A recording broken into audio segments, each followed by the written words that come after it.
Imagine the Grand Opera Garnier in Paris, alive with whispers and shadows, where a revolutionary silent opera unfolds, Carmen told through mime. Alone, no voices, no music, just gestures of passion and betrayal. But in the midst of this hushed spectacle, prima mime Sophie Moreau slips off stage for a moment, and is found strangled with a stage wire, her silent scream echoing through the theater.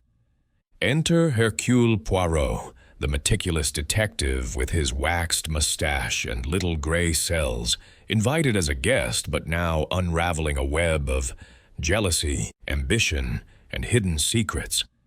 Was it the fiery director Henri Laurent, clashing over creative control? The ambitious understudy Claire Bertrand, hungry for the spotlight? The wealthy patron Baron Victor Roux, entangled in forbidden desires?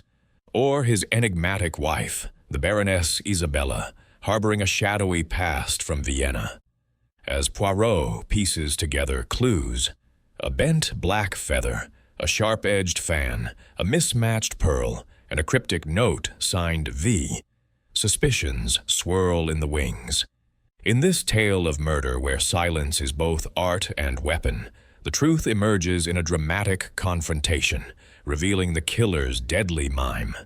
Stay tuned as we dive into Murder at the Silent Opera of Paris, a Hercule Poirot mystery in the style of Agatha Christie. Chapter 1.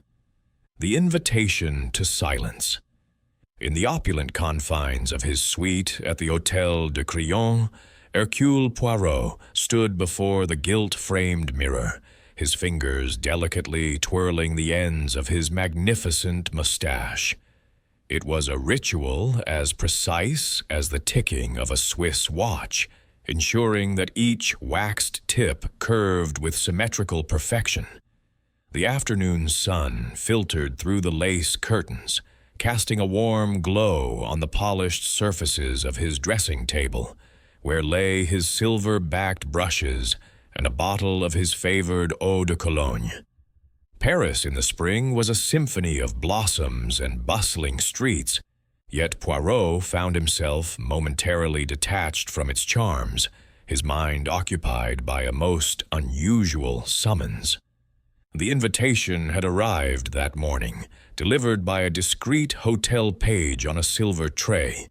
It was penned on heavy cream stationery, embossed with the seal of the Opéra Garnier, and signed by Madame Élise Duval, the formidable impresario whose name evoked visions of lavish productions and unyielding artistic vision. "My dear Monsieur Poirot," it began in elegant script, "I extend to you the honor of attending our inaugural performance of Carmen, rendered not in voice, but in the profound language of silence. A mime opera, if you will, where every passion and betrayal unfolds through gesture alone. It promises to be a revelation for the senses, and perhaps a puzzle for your renowned intellect. Join us this evening at 8 o'clock sharp." Poirot had paused over his café au lait, his green eyes narrowing in contemplation. A silent opera? The very notion struck him as an affront to the natural order. Opera was the domain of soaring arias and thunderous orchestras where emotion burst forth in melody. To strip it bare, leaving only the dance of limbs and expressions, it was like serving a gourmet meal without flavor, relying solely on the artistry of presentation. Yet, there was an undeniable intrigue. In silence, one might discern truths that noise obscured, and Madame Duval's allusion to his deductive powers suggested more than mere entertainment. Perhaps she anticipated some undercurrent of drama among her glittering assembly. He had wired his acceptance at once, for Poirot was not one to shun novelty, especially when cloaked in Parisian sophistication. Enclosed with the invitation was a discreet list of notable guests, which he perused with interest. There was Monsieur Henri Laurent, the director, a man of fiery temperament, whose innovative stagings had scandalized traditionalists. Mademoiselle Sophie Moreau, the prima mime, celebrated for her ethereal grace and ability to convey heartbreak with a mere tilt of the head. Her understudy, Claire Bertrand, a rising talent whispered to harbor ambitions that outstripped her current shadows. Then, the Baron Victor Roux, a wealthy industrialist whose patronage kept the opera's coffers afloat, his monocle and tailored suits masking a reputation for discreet indiscretions. And finally, his wife, the Baroness Isabella Roux, an Austrian émigré with a veil of mystery about her. Rumors spoke of a shadowed past in the cabarets of Vienna, though society preferred not to pry. As evening descended, Poirot donned his immaculate evening dress, the black tails fitting as snugly as a second skin. He selected a pearl tie pin and adjusted his patent leather shoes to a mirror shine. Stepping into the waiting taxi, he directed the driver to the Opéra Garnier, the vehicle weaving through the throngs on the Boulevard Haussmann. The city lights flickered to life, illuminating the facades of grand buildings, and Poirot allowed his thoughts to drift. What motives lay behind this silent spectacle? Art for art's sake, or a stage for hidden tensions? His little gray cells, ever vigilant, began to stir. The Opéra Garnier loomed before him like a palace from a fairy tale, its ornate facade adorned with statues and gilded accents, the grand staircase within, alive with the rustle of silks and the murmur of cultured voices. Poirot presented his invitation at the entrance and was escorted by a liveried usher to a private box on the first tier, affording an unobstructed view of the stage. The auditorium was a sea of elegance, ladies in jewel-toned gowns, gentlemen in starched collars, the air scented with perfumes and anticipation. Crystal chandeliers hung overhead, their prisms scattering light like diamonds. He settled into the plush, velvet seat, his opera glasses at the ready. Around him, the audience exchanged polite whispers, speculation about the novelty of the production, admiration for Madame Duval's audacity. In the adjacent box, Poirot noted the Baron Roux, his monocle catching the light as he leaned forward in earnest conversation with his wife. The Baroness, clad in a gown of midnight blue, fingered a strand of pearls with an air of detached serenity, her dark eyes scanning the crowd. The house lights dimmed gradually, and a profound hush descended, deeper than any ordinary prelude. No orchestra tuned their instruments, no conductor raised a baton. Instead, the curtain rose in absolute quiet, revealing a set bathed in soft, ethereal lighting. The streets of Seville evoked through minimalist props and projected shadows. The performers emerged, their faces painted in stark whites and reds, bodies clad in flowing costumes that amplified every motion. Sophie Moreau, as Carmen, took center stage, her posture radiating defiance, a subtle arch of the brow, a flick of the wrist conveying the gypsy's unyielding spirit. Poirot watched, fascinated despite himself. In this void of sound, each gesture carried the weight of a soliloquy. The ensemble moved in synchronized harmony, their silent storytelling weaving a tapestry of love, jealousy, and fate. Yet, even as he admired the precision, a faint unease prickled at the edges of his mind. Silence, he knew, could conceal as much as it revealed. Chapter 2. Shadows on the Stage. The curtain had risen on a world transformed by silence, and Hercule Poirot found himself utterly captivated, despite his initial reservations. The stage of the Opéra Garnier, usually alive with the vibrato of sopranos and the swell of strings, now hosted a ballet of shadows and forms, where every emotion was etched in the curve of an arm or the tilt of a chin. The performers, clad in vibrant costumes that evoked the sun-baked plazas of Seville, moved with a precision that bordered on the hypnotic. No footfall echoed, no breath was audible. The audience, bound by the unspoken pact of the evening, held their collective silence, allowing the narrative to unfold in pure, visual poetry.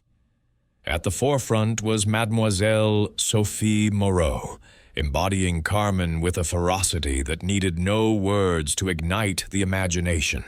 Her dark hair cascaded in wild curls beneath a mantilla, her eyes, large and expressive, flashing like daggers in the spotlight.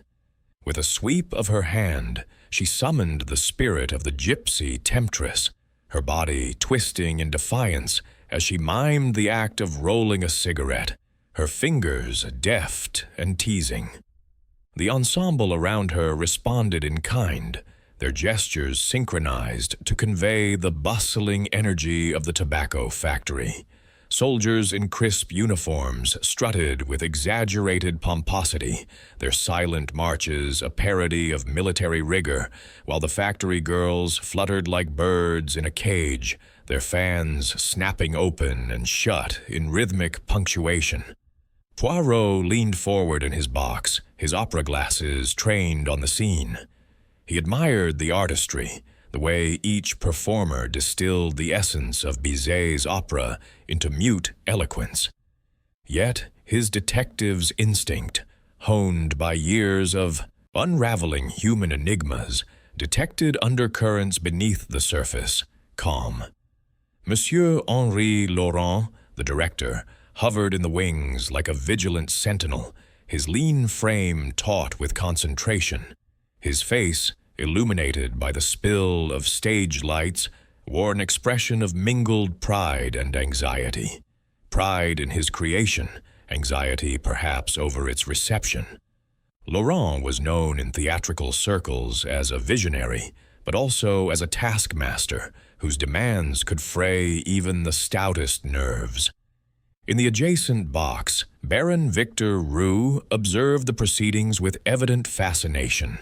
His monocle, perched precariously on his aquiline nose, caught the gleam of the chandeliers as he adjusted it frequently, a habit that betrayed a restless mind.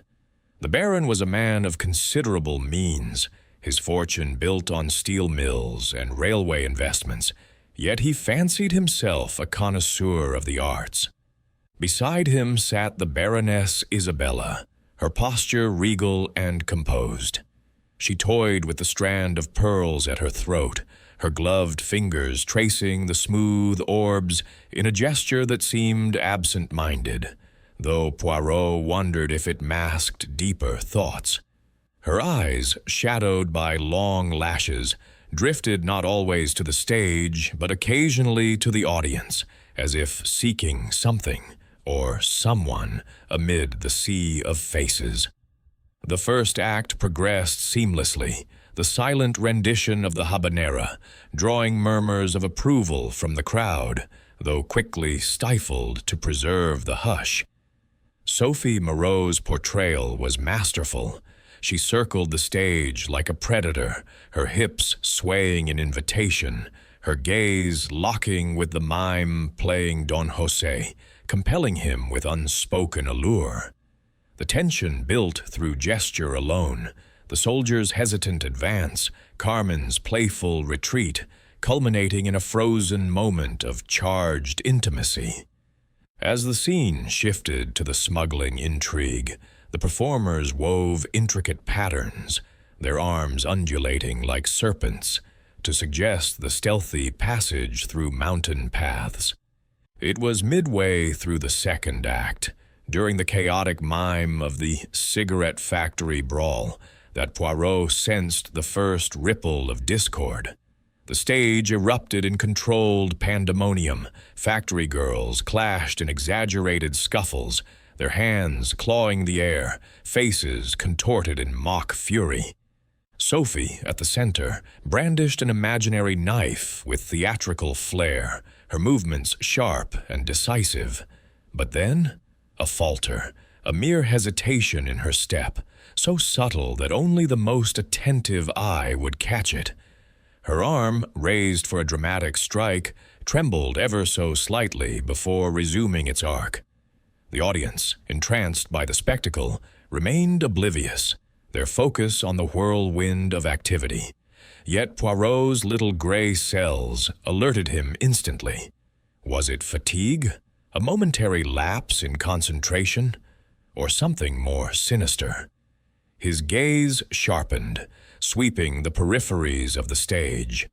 Behind the translucent scrim that served as a backdrop for projected shadows, a fleeting anomaly appeared, a darker silhouette, indistinct but purposeful, darting from one side to the other. Was it a stagehand adjusting a prop, or a gloved hand, extended briefly into the light before withdrawing into obscurity? It vanished as swiftly as it had materialized, leaving Poirot with a prickle of unease. He scanned the wings. Laurent still stood there, his attention fixed on the performers, but his expression had tightened, lips pressed into a thin line. The act drew toward its climax, the brawl resolving in a tableau of exhausted figures, frozen in poses of reconciliation and lingering resentment. As the intermission loomed, the performers held their positions, the silence now heavy with anticipation. Then, at last, the curtain descended, and the spell shattered with a wave of applause, polite at first, then swelling into enthusiastic ovation. The audience stirred, chairs creaking as patrons rose to mingle in the foyer, their voices rising in animated discussion of the novel production. Poirot stood, smoothing his tails with a habitual flick. He intended to seek out Madame Élise Duval in the Grand Salon to offer his compliments on her audacious venture. The corridor outside his box was a stream of elegantly attired guests, the air filled with the scent of cigar smoke and floral perfumes. Crystal glasses clinked from nearby refreshment tables, and snippets of conversation floated by. Brilliant, utterly brilliant. But can one truly capture Carmen without the music? Poirot navigated the crowd with his characteristic neat steps, his mind replaying the odd falter on stage. It was then that the piercing scream rent the air, a raw, unfiltered cry of horror that cut through the murmur like a blade. It originated from backstage, echoing down the marbled halls with chilling clarity. The foyer fell into stunned silence for a heartbeat, then erupted in confusion. Guests exchanged alarmed glances. Ushers hurried toward the source.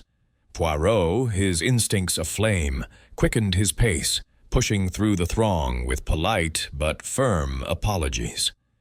"Pardon, madame. Excusez-moi, monsieur." He reached the stage door where a cluster of performers and crew had already gathered, their faces ashen in the dim backstage lighting. The air here was thicker, laced with the smells of grease paint, rope, and dust. Poirot slipped through, his eyes adjusting to the shadows. There, amid a jumble of props, wooden crates mimicking smugglers' hides, silk fans scattered like fallen leaves, lay the body of Sophie Moreau. She was sprawled unnaturally, her costume disheveled, her once vibrant eyes now staring blankly at the rafters. Around her throat, embedded cruelly in the flesh, was a thin wire garrote, its ends twisted tight. No blood marred the scene, but the brutality was evident in the purplish bruises blooming beneath her skin. A young stagehand, the one who had screamed, stood trembling nearby, her hands clasped over her mouth. I came to fetch her for the intermission mingle," she stammered to no one in particular. She was supposed to greet the patrons, But, mon Dieu, Poirot knelt beside the body, careful not to disturb the evidence, his gloved fingers hovering without touching. The wire appeared to be from the stage rigging, a common theatrical tool used for suspending scenery or props. It had been wielded with precision, the attack swift and silent, perfectly camouflaged by the enforced quietude of the performance. Sophie's hands were clenched, nails digging into her palms, suggesting a brief, futile struggle. Her makeup, so artfully applied, now seemed grotesque in death, the rouge on her cheeks a parody of life. Around him, the backstage erupted into chaos, whispers turning to exclamations, performers clustering in shock. Henri Laurent pushed through, his face draining of color. Sophie, no, it cannot be. He sank to his knees, but Poirot raised a hand, his voice calm yet authoritative. Touch nothing, monsieur. The police must be summoned at once. The silent opera, that bold experiment in artistry, had birthed a tragedy far more profound than any scripted drama. In the hush that had been its hallmark, a murderer had struck, leaving behind a corpse and a web of secrets waiting to be unraveled. Poirot rose, his mustache twitching as his mind began to weave the threads of motive and opportunity. The shadows on the stage, it seemed, concealed more than mere illusions. Chapter 3. The Echoes of Silence. The backstage area of the Opéra Garnier, usually a hive of purposeful activity, seamstresses darting with needles, stagehands hauling ropes, performers warming up in hurried whispers, had transformed into a tableau of frozen horror. The body of Sophie Moreau lay amid the detritus of the production, a overturned crate spilling silk scarves, a prop dagger glinting harmlessly nearby, and the garrote wire, now slack but still looped around her neck like a macabre necklace. The air hung heavy with the metallic tang of fear and the faint residue of stage makeup. Poirot stood a respectful distance away, his hands clasped behind his back, observing the scene with the detachment of a scientist examining a specimen under glass. A murmur rippled through the gathered crowd as Inspector Jean Giraud of the Sûreté arrived, his arrival announced by the sharp clip of his boots on the wooden floor.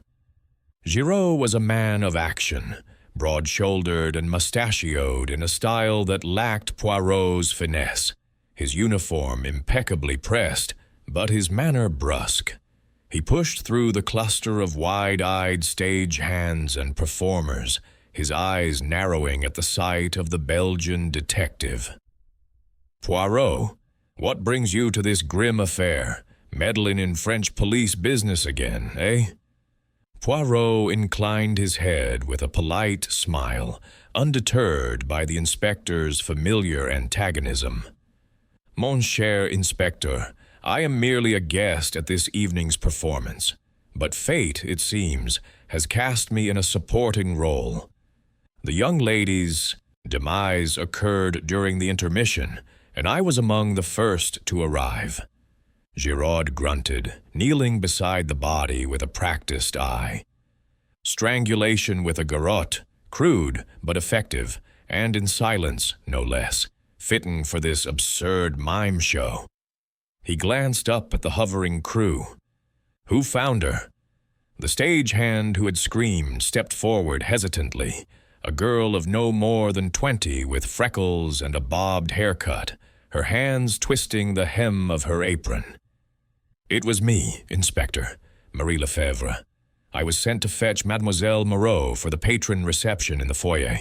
She didn't respond when I called, so I came closer. That's when I saw." Her voice trailed off, tears welling. Giraud nodded curtly, signaling a uniformed officer to take her statement. He turned his attention to the wire, tracing its length without touching it. "This looks like standard rigging line.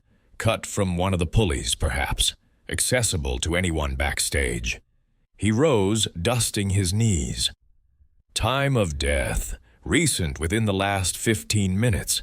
The body is still warm, no signs of a prolonged struggle. She was taken by surprise.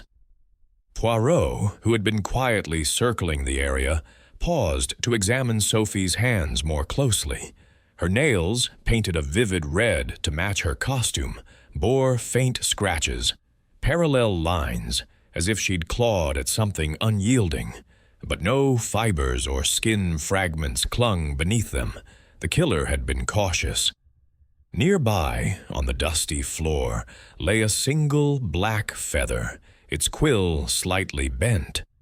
It could have fluttered from any of the elaborate headdresses in the production, yet its placement seemed too precise, untouched by the surrounding scuffle. "The method is indeed crude, Inspector," Poirot remarked, his voice soft but carrying. "Yet the execution, that is exquisite in its timing. The enforced silence of the opera masked any gasp or scuffle. The killer chose their moment with the precision of a maestro." Giraud snorted. "Save your poetry for the salons, Poirot. We need facts. Madame Duval."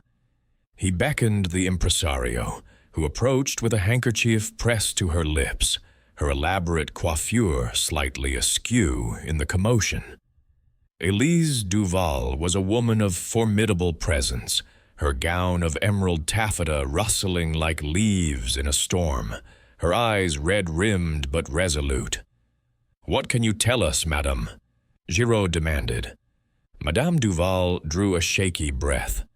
Sophie left the stage briefly during the transition between scenes in the second act to adjust her costume, she said. It was a planned interval, the ensemble covered for her with a prolonged tableau. She was alone for only a few moments, no more than 5 minutes. When she returned, she seemed composed. But now? She gestured helplessly at the body. Poirot interjected gently.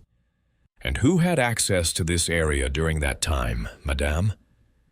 "Anyone involved in the production, director, performers, crew, but the audience was confined to the front of house." She paused, her brow furrowing. "Though patrons like the Baron Roux have privileges, he often visits backstage." Giraud's interest sharpened. "Round up the principals. We'll question them in the green room." As officers herded the suspects away, he turned to Poirot with a grudging nod. "You may observe, but don't interfere." The green room, a cozy antechamber adorned with faded posters of past triumphs and plush sofas worn from years of anxious waits, became the impromptu interrogation chamber. The air was thick with tension, the suspects seated in a semicircle. Henri Laurent, fidgeting with a cigarette he dared not light. Claire Bertrand, the understudy, her face a mask of feigned sorrow, but her eyes alert. Baron Victor Roux, polishing his monocle with unnecessary vigor, and the Baroness Isabella, her composure like porcelain, fragile, yet unyielding. Giraud began with Laurent. "You argued with the victim earlier today, monsieur. Witnesses heard raised voices in her dressing room." Laurent ran a hand through his disheveled hair. "A creative disagreement, nothing more. Sophie wanted to modernize the finale, add abstract gestures that clashed with my vision. I refused. But murder? I was in the prompt corner the entire time, directing cues. My assistants can vouch for me." Next, Claire Bertrand. She sat straight-backed, her hands folded in her lap. "I was in my dressing room, preparing for a possible substitution. Sophie had complained of a headache earlier. I mourn her deeply. She was my mentor." Yet Poirot noted the subtle gleam in her eye, the ambition that simmered beneath the grief. "A stagehand saw you near the props table before the show," Giraud pressed. Claire shrugged, adjusting a fan for the factory scene. Routine. Baron Roux cleared his throat when addressed. My relationship with Sophie was professional. I admired her talent. My funding supports such innovations. The Baroness knows this. He glanced at his wife, who nodded faintly. "And you, Baroness?" Giraud asked. Isabella's voice was cool, accented with a Viennese lilt. "I have no quarrel with the poor girl. Victor's interests are his own. I am secure in our marriage." Her gloved hands remained still, betraying nothing. As the questioning wound down, Poirot excused himself to inspect Sophie's dressing room, a small alcove cluttered with powders, wigs, and mirrors. Amid the chaos, he found a crumpled note tucked into the frame of her vanity. "Meet me during the transition. Urgent. V." The initial was bold, scripted in black ink. Victor, or a clever misdirection? Returning to the green room, Poirot murmured to Giraud, "The echoes of this silence, Inspector. They whisper of jealousy, ambition, and perhaps betrayal. But the puzzle is incomplete."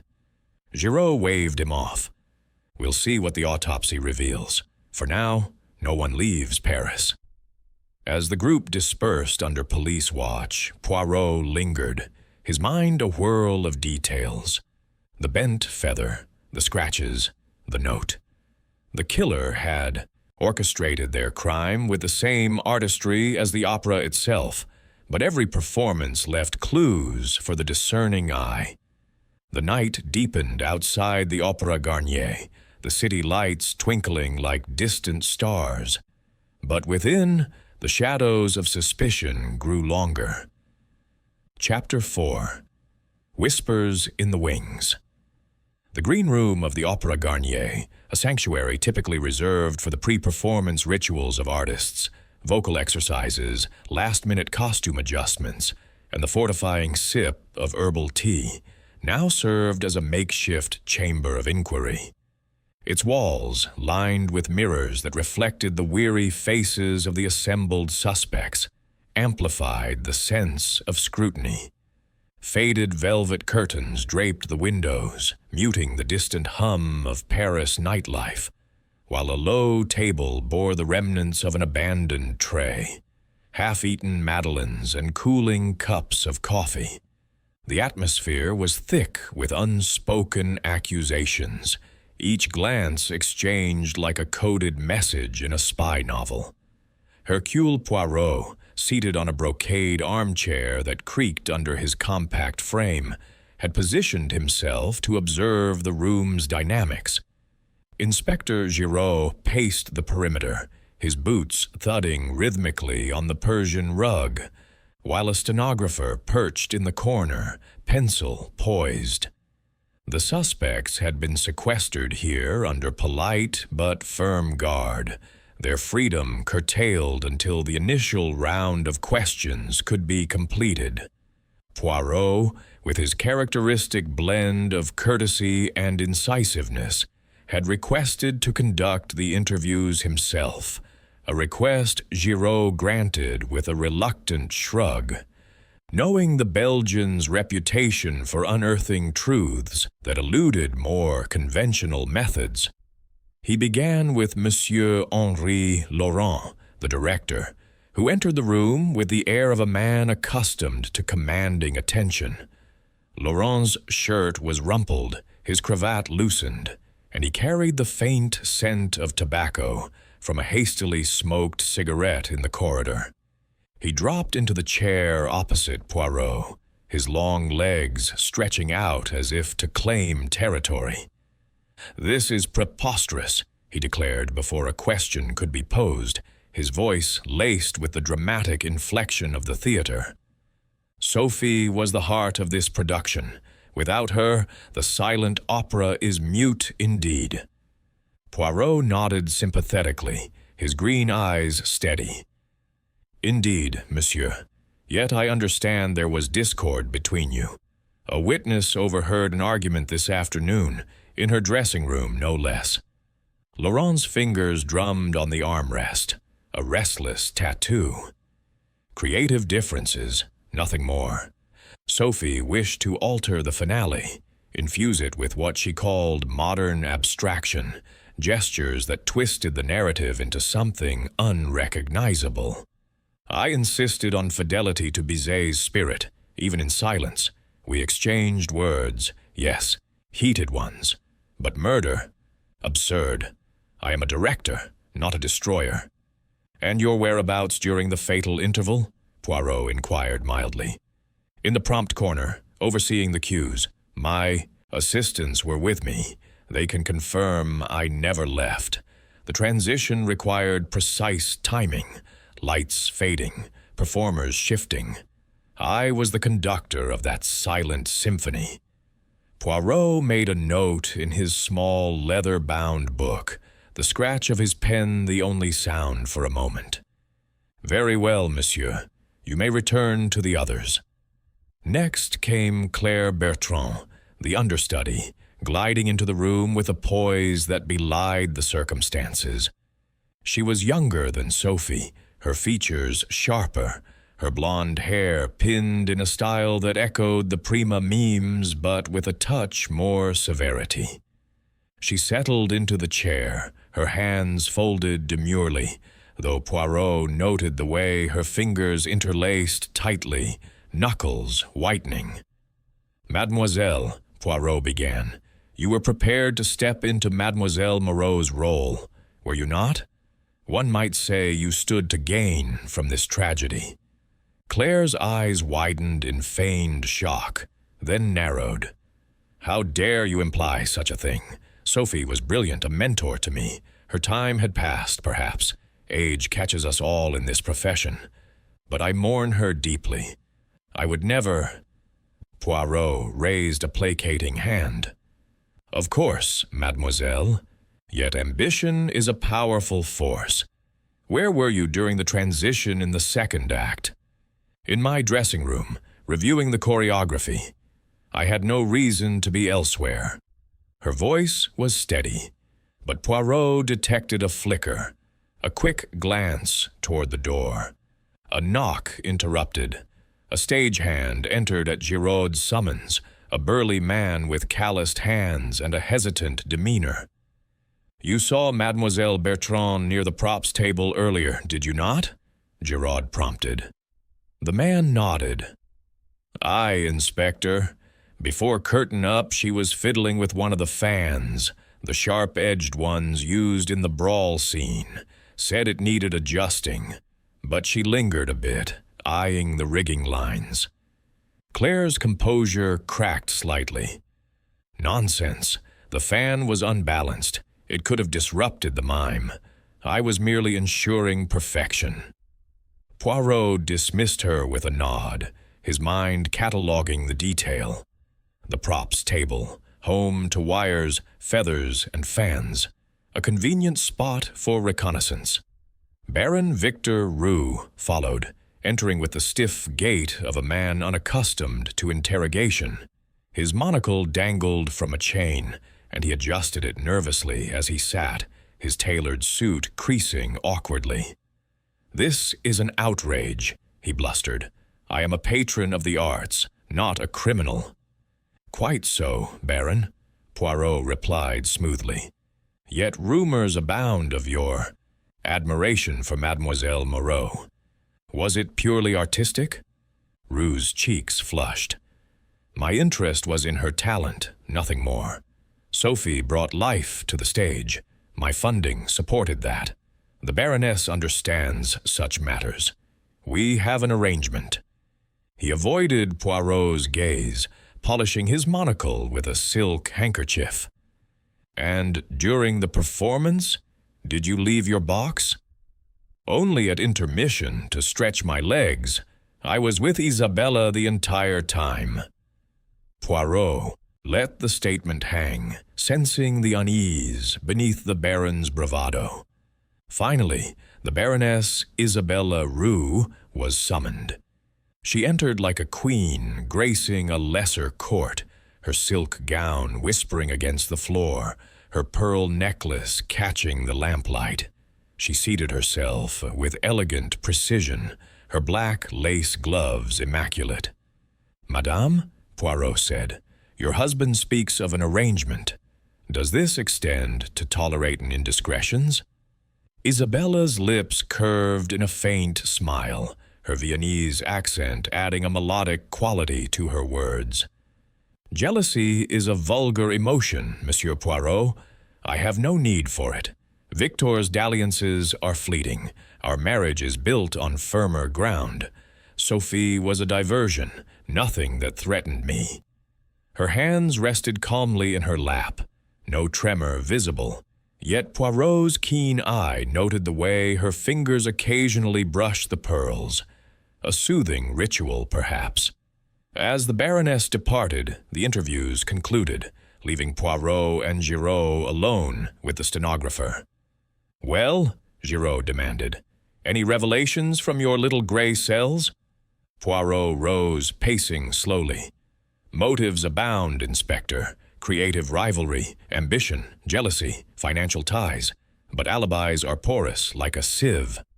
Excusing himself, Poirot slipped into Sophie's dressing room, now cordoned but accessible to him. The space was a feminine chaos. Jars of cream, brushes tangled with hair, a vase of wilting roses from an admirer. On the vanity, amid scattered scripts, he spotted a crumpled piece of paper, half hidden under a powder puff. Unfolding it carefully, he read, "Meet me during the transition. Urgent. V." The initial was scrawled boldly. Victor? Vienna? Or a forgery designed to mislead?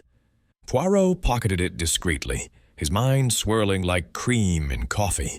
The whispers in the wings spoke of deception, a plot as layered as the opera's own intrigue. Outside, the Paris night deepened, but the detective's pursuit of truth burned brighter. Chapter 5. The Feather and the Fan. The morning sun pierced the heavy drapes of Hercule Poirot's hotel suite, casting elongated shadows across the Persian carpet and illuminating the silver tray bearing his breakfast, a perfectly boiled egg, crisp toast points, and a pot of steaming hot chocolate. Poirot, attired in a silk dressing gown, savored the ritual, his knife tapping the eggshell with surgical precision. Yet his mind was far from the comforts of the Hôtel de Crillon.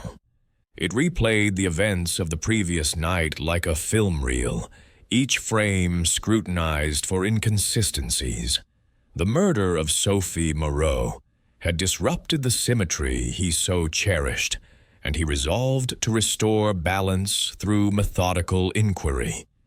After dressing in his habitual impeccable fashion, a charcoal suit, polished shoes, and a Homburg hat, Poirot hailed a taxi to the Opéra Garnier. The streets of Paris bustled with vendors hawking fresh baguettes and newspapers emblazoned with headlines of the scandal. Mime star silenced, forever. He alighted at the grand entrance, the building's facade a monument to opulence, its statues gazing down impassively. An obliging doorman admitted him, and Poirot made his way backstage under the pretext of retrieving a forgotten opera glass from his box.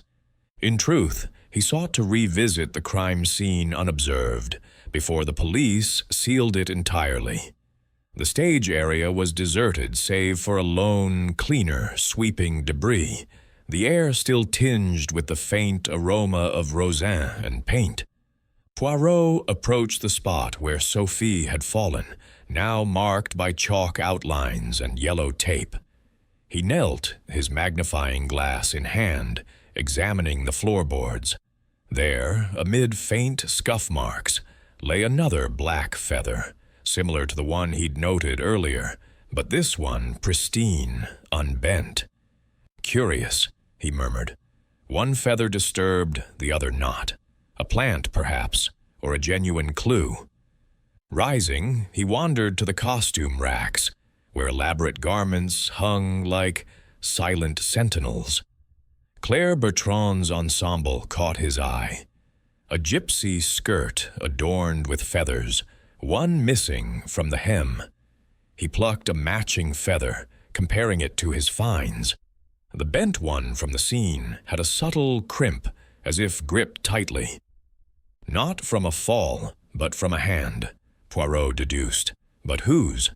His exploration led to the props table, a clutter of fans, daggers, and coils of wire. He handled a fan gingerly, its edges sharp, designed for dramatic effect in the brawl mime. The metal ribs could easily scratch skin, explaining the marks on Sophie's nails. "Not claws on flesh, but on this," he whispered. Had the killer dropped it in haste? Leaving the opera house, Poirot directed his steps to the Baron Roux's residence, a stately hotel particulier on the Rue du Faubourg Saint-Honoré. The butler admitted him to a sunlit drawing-room, where the Baroness Isabella received him alone, the Baron having departed for business. She was elegantly attired in a day dress of soft gray, serving tea from a porcelain set with steady hands. "Monsieur Poirot, to what do I owe this visit?" she inquired, her tone courteous but guarded. Poirot accepted a cup, stirring it thoughtfully. "Madame, your poise is admirable. I wonder, have you a background in the performing arts? Rumors speak of Vienna's theaters." Isabella's smile was enigmatic. "Ah, the past. Yes, I performed in pantomimes there, silent roles, much like this opera. It was a different life before marriage." "A skill in silent movement, then," Poirot noted. "Useful, perhaps, for navigating backstage unnoticed." Her eyes flickered, but she laughed lightly. "You flatter my abilities, monsieur, but I was in our box throughout." Poirot's gaze fell to her pearl necklace. "Your jewels are exquisite, yet one pearl seems mismatched, slightly larger, its luster different." Isabella's hand rose instinctively to touch it. A recent repair. A clasp broke. The jeweler replaced a lost pearl hastily. "During the performance, madame?" Poirot pressed, gently. She hesitated. "No, earlier. An accident." As he departed, Poirot pondered her words. A visit to the jeweler mentioned, a discreet shop on the Place Vendôme, confirmed no such repair in recent days. Mismatched indeed, he mused. Meanwhile, a telegram from Inspector Giraud arrived at his hotel. Autopsy results indicated Sophie died swiftly, no drugs or prior injuries, confirming the garrote, but traces of black dye under her nails matched the feather's quills. Not scratches from a fan alone, Poirot realized, but from grasping a feather in desperation? That afternoon, Poirot met with Madame Duval at a quiet café overlooking the Seine. She arrived flustered, her hat askew. "The production hangs by a thread, Monsieur Poirot. The Baron threatens to withdraw funding unless we resume. But with Sophie gone?" Poirot sipped his espresso. The Baron's investment, tied to Sophie, perhaps. Duval nodded.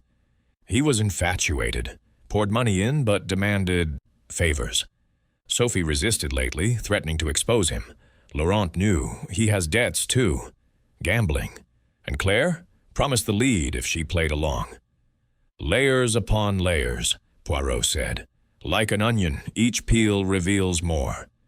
Evening brought Poirot back to the opera for a rehearsal, Claire now in the starring role.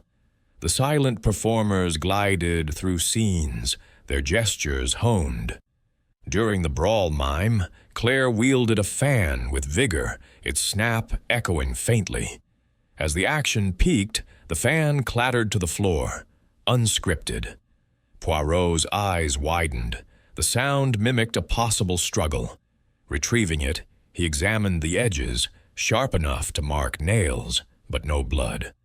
Confronting Claire afterward in her dressing room, now Sophie's former space, Poirot held the fan. "Mademoiselle, this prop, yours?" She nodded warily. "Yes, but what of it?"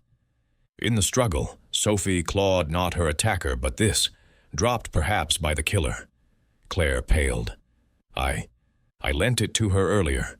She said hers was broken." "A lie?" Poirot thanked her, his gray cells accelerating. The feather, the fan, the pearl, clues converging like tributaries to a river. A final stop, Laurent's office, a cramped space piled with scripts. The director was poring over notes. "Monsieur, your vision for the opera, did it include silencing dissent permanently?" Laurent bristled. "I've an alibi." "Assistants confirm your presence," Poirot agreed. "But the note with V, not Victor, perhaps Vienna?" Laurent frowned. "The Baroness? She visited Sophie yesterday, whispered conversation." As Poirot left, the pieces aligned. Jealousy not just romantic, but rooted in secrets. The Baroness's past, threatened by Sophie's knowledge from Viennese circles. The silent killer, trained in pantomime stealth. The day waned, Paris aglow with lamps. Poirot returned to his suite, arranging his thoughts like chess pieces. Tomorrow, the denouement, he would gather them all, exposing the truth in the auditorium's glare. Chapter 6. The Gathering Storm. The grand auditorium of the Opera Garnier, stripped of its evening glamour, stood empty under the harsh glow of work lights, the velvet seats shrouded in protective cloths, like ghosts at rest. Dust motes danced in the beams, and the vast stage, now bare save for a few scattered props from the ill-fated production, served as a somber arena for revelation. Hercule Poirot had orchestrated this assembly with the precision of a symphony conductor, summoning the suspects under the auspices of Inspector Giraud, who grudgingly acknowledged the Belgian's flair for dramatics.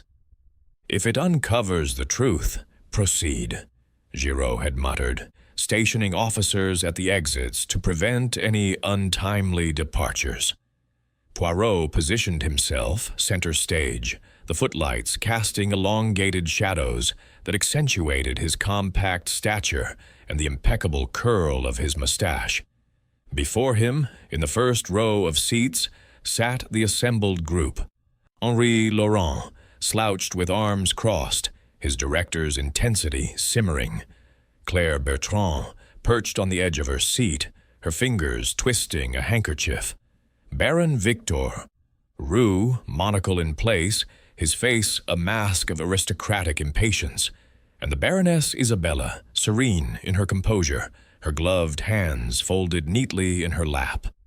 Madame Elise Duval hovered nearby, her role as impresario now eclipsed by the unfolding drama, while a few stagehands lingered in the wings, drawn by curiosity. "Mesdames et messieurs," Poirot began, his voice resonant in the cavernous space, "we gather not for applause, but for justice.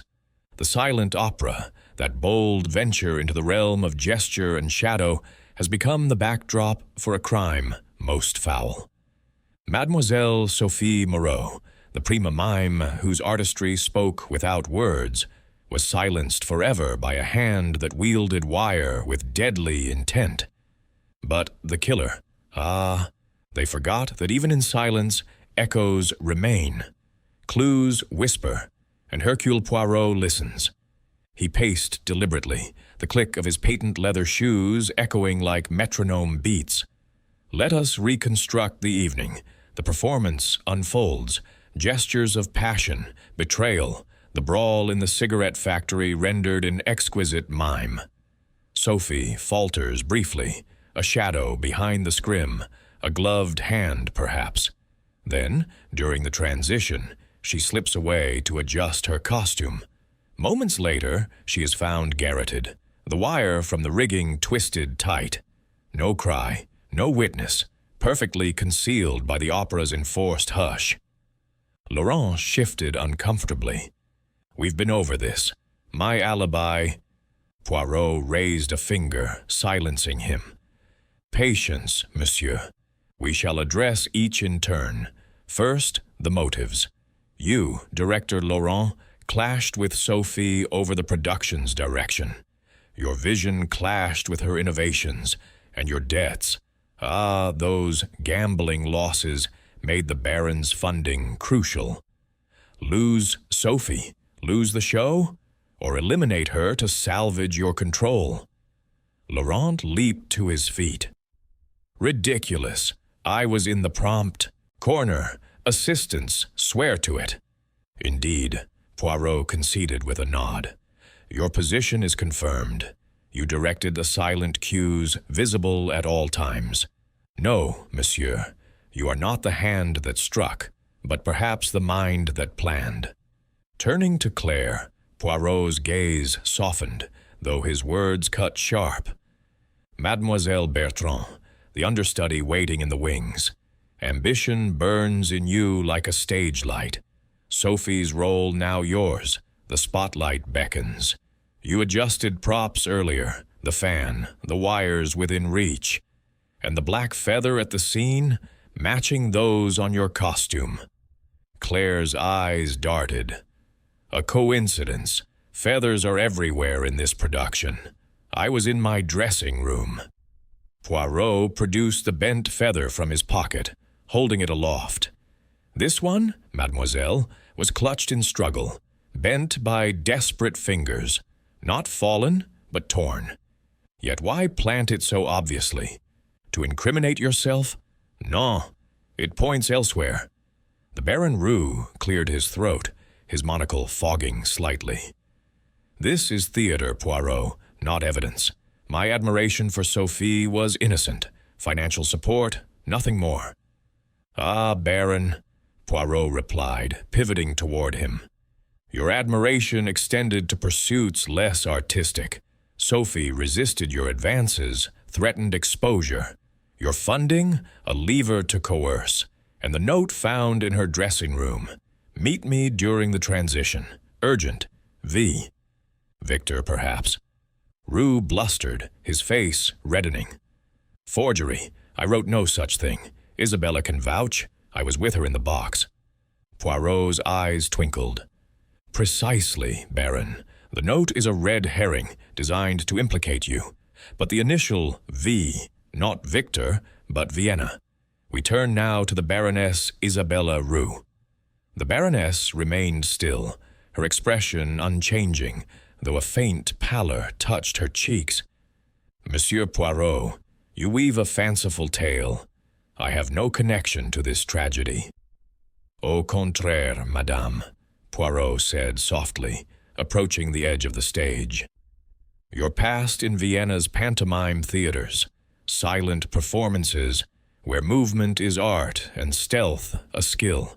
You navigated backstage with ease, gloved hands leaving no trace.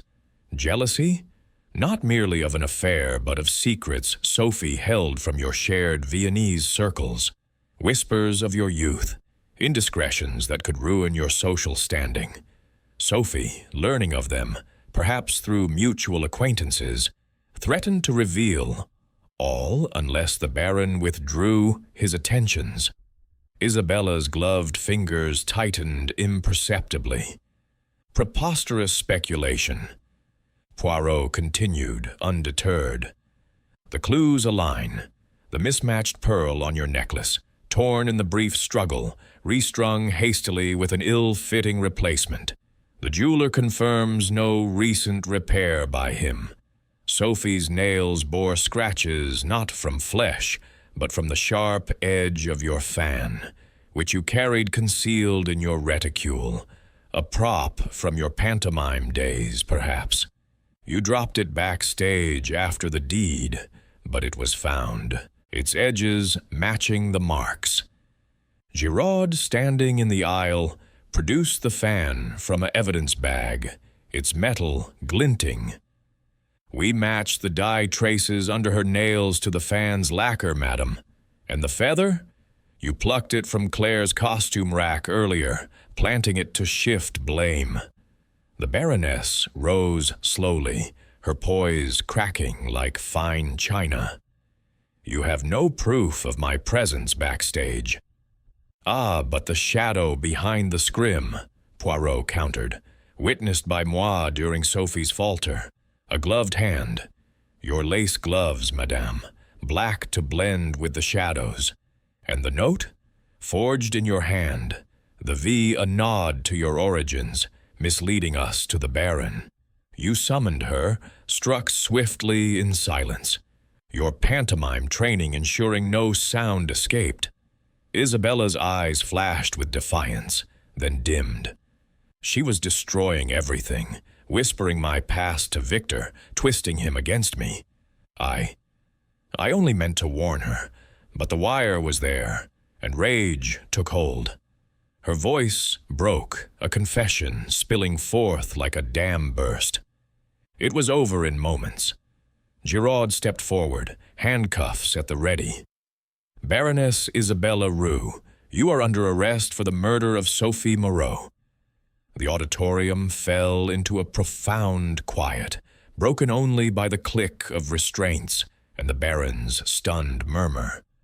Laurent exhaled in relief, Claire's shoulders sagged, and Madame Duval wiped a tear.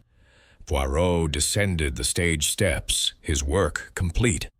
The storm gathers, mes amis, but truth clears the skies. The human heart, it betrays itself in silence. But the little gray cells? They pierce the veil. As the group was led away, the empty seats seemed to applaud and echo, the opera house reclaiming its hush. Outside, Paris stirred under gathering clouds, but for Poirot, order was restored. Chapter 7. The curtain falls. In the wake of the Baroness, Isabella Roux's arrest, the Opéra Garnier seemed to exhale a collective sigh, its gilded halls echoing with the subdued footsteps of police officers wrapping up their duties. The auditorium, so recently a stage for Poirot's revelations, now returned to its preparatory bustle. Stagehands coiling ropes, seamstresses mending costumes, and the faint strains of a piano from a distant rehearsal room piercing the air. Hercule Poirot lingered on the grand staircase, his hand resting on the marble balustrade, observing the orderly chaos with a sense of satisfaction.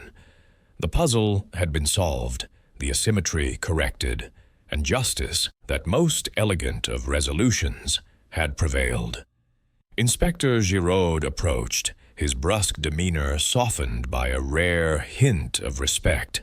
He adjusted his cap, glancing at the departing wagon that carried the Baroness away. Well, Poirot, your little gathering worked its magic. She confessed fully at the station, details of the forged note, the stolen feather to implicate Claire, even the fan hidden in her evening bag. A clean case, thanks to your theatrics. Poirot twirled his mustache, his green eyes twinkling. Theatrics, Inspector? Non, merely the application of order and method. The human psyche, it craves drama, and in revealing the truth on stage, we mirrored the crime's own setting. But tell me, what of the others? Giraud shrugged. Laurent's cleared, his alibi solid, though we'll watch his debts. Claire steps into the lead, ambitious but innocent. The Baron, shaken but uncooperative in his wife's secrets. He'll face scandal, no doubt. He paused, offering a gruff handshake. You have my thanks, Belgian. Paris owes you one. As Giraud departed, Madame Elise Duval descended the stairs, her step lighter than the night before, though shadows lingered under her eyes. She extended a gloved hand, which Poirot kissed with gallant precision. Monsieur Poirot, you have saved more than a life. You have preserved the soul of this production. The silent opera will resume tomorrow, with Claire in Sophie's role. The Baron has reaffirmed his funding, perhaps out of guilt. Poirot nodded. "It is well, madame. Art must endure, even amid tragedy. But heed the whispers of ambition. They can turn to shouts." She smiled faintly. "Wise words. Join me for dinner? A small token, a bistro nearby, with escargots to rival Brussels." Poirot accepted with a bow, and they strolled arm in arm into the Paris evening. The streets were alive with the hum of the city, vendors closing their stalls, lovers whispering under street lamps, the Seine's waters reflecting the first stars. They settled at a corner table in a cozy establishment. Its windows steamed from the warmth within. Over glasses of Burgundy and plates of coq au vin, Madame Duval shared anecdotes of past productions, the triumphs, the flops, the egos that clashed like cymbals. Yet Poirot's mind, ever active, revisited the case's intricacies. The Baroness, he mused aloud, her motive rooted not in mere jealousy, but in the preservation of a fabricated life. Vienna's shadows, cabarets, perhaps liaisons that society would scorn. Sophie, with her connections, unearthed them, using the knowledge as leverage against the Baron's pursuits. A web of secrets, spun in silence. Duval nodded, swirling her wine. "And the clues? The feather, the fan. How did you connect them?" Poirot leaned back, his fingers steepled. The bent feather spoke of a grasp in death, not a casual drop.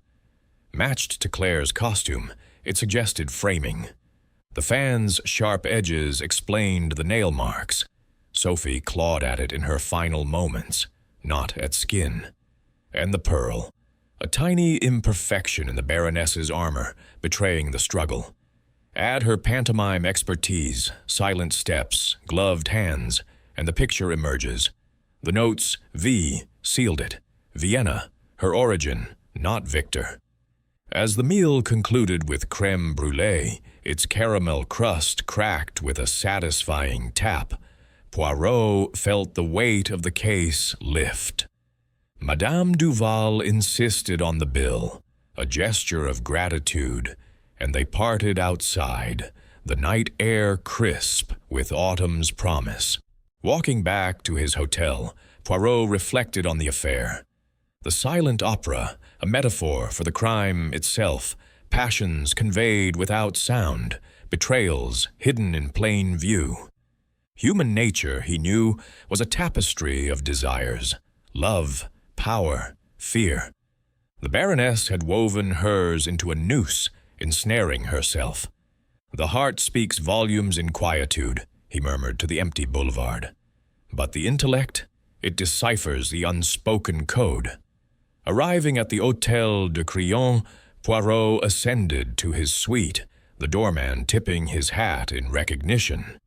He prepared for bed with his customary ritual, mustache net in place, a final glance in the mirror to ensure all was symmetrical. Slipping under the crisp sheets, he allowed his little gray cells a well-earned rest. Tomorrow, perhaps a new puzzle would beckon. Paris was full of them. But for now, the curtain had fallen, the mystery resolved in the grand tradition of logic over chaos.